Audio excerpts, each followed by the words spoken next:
Well, when you look at Singapore on the world map, it's literally a dot compared to its neighbors, Indonesia and Malaysia. But despite the city-state size, it houses nearly 6 million people on its island. And that expertise may come in handy for China's massive urbanization plan. CCTV's Xin Jiaoming finds out how. This is China's greenest city.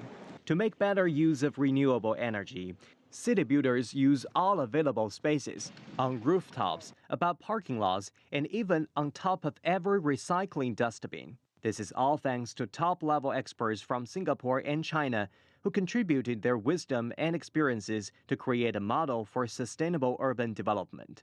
Liao Chongbuon from Singapore is the CEO of the Sino-Singapore joint venture that is developing the city. The Tianjin Eco-City is a second flagship G2G project between China and Singapore. The first, of course, is a very famous Suzhou Industrial Park.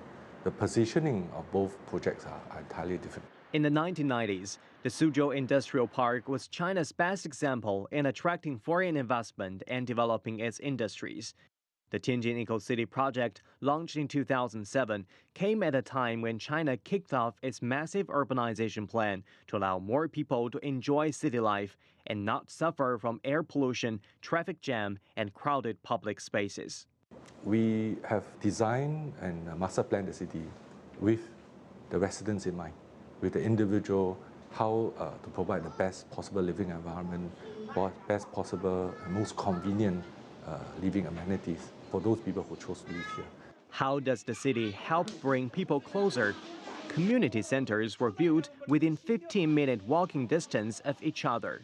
We learned from Singapore to build community centers that provide community services as well as leisure and social spaces. There are also clinics and markets in one complex.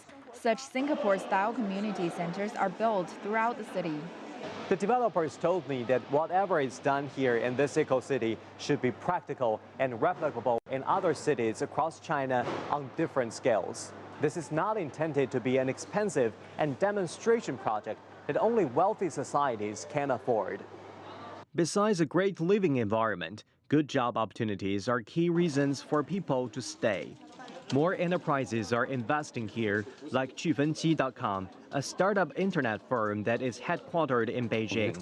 Lin You, who runs the Tianjin office, says the company now enjoys more preferable policies, lower human resource and operational costs, and a better living environment than Beijing.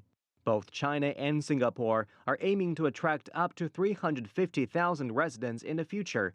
That means even more jobs are needed. We'll aim to attract internet, high-tech and green industries, as well as high-end service industries like cultural services, movie productions, tourism, education, and healthcare. An economically vibrant city to work and a sustainable city to live. The governments of China and Singapore hope this city can be an example for future cities across China. Xin Jiaoming, CCTV, Tianjin Eco-City.